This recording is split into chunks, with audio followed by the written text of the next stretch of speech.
Shannon. Okay, anyway, I grew up in the big old city of Red Deer, Alberta, like JP said, and has anyone ever seen a red deer? Really? I haven't. So I don't know why I called that. But anyway, I suppose my school life wasn't really anything out of the ordinary, but I liked to hang out with everybody, even the kids who might have been considered to be, loners and rejects. And I actually remember this one guy. His name was Gary. And I know that Gary didn't dress in the coolest clothes, and he had those glasses that kind of made your eyes look all buggy. But Gary was actually a pretty cool guy. Just no one took the time to see it.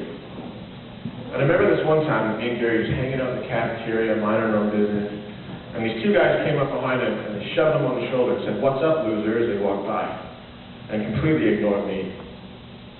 And I just patted Gary on the shoulder and said, "Hey man, don't worry about it, they're just being jerks." And he looked up at me and looked in the eyes and said, "Thanks man, I appreciate it."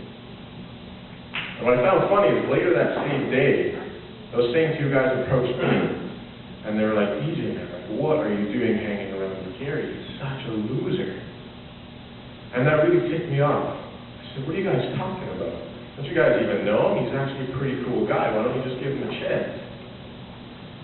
And unfortunately, they never really did. Me and Gary actually ended up going to different high schools, and I actually never got to talk with Gary again. But he got my attention in a way that I would have never imagined. In my grade 12 year in Red Deer, Alberta, all over the news came a story of a 17-year-old who stabbed and killed a 16-year-old over $60 of booze money for a party.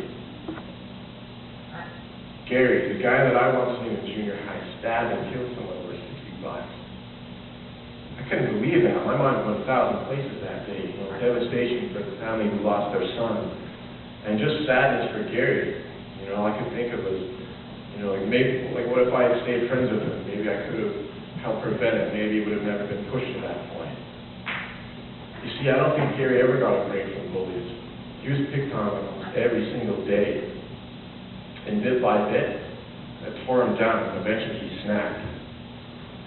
Do you guys actually know there's three types of people in a bullying situation? First is the bully, who's actually usually the most insecure person who's there. Secondly is the kid being picked on. And that kid is a person just like me and you are people, and absolutely no one deserves to be treated that way. And thirdly is the bystander, and that's actually the majority of us. And even though I decided to stand up for Gary on those couple instances, there was no one for him on this day of need. And one other thing that I realized that day is that the power of words is actually greater than I'd ever imagined. You see, they have the ability to tear us down, to scar us, to embarrass us. And bit by bit, like Gary, they can push us right to the edge of our limits.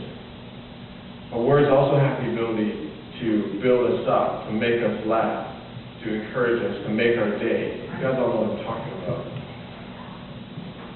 See, we all have this ability to instill so much value in our peers' lives just from a couple words. In that moment, in any moment, we have the ability to build someone up or tear them down. So I just encourage you guys to stick up for people like Gary, and don't let your silence be your consent. Thanks so much for listening, guys. You guys want to hear another song? Yeah.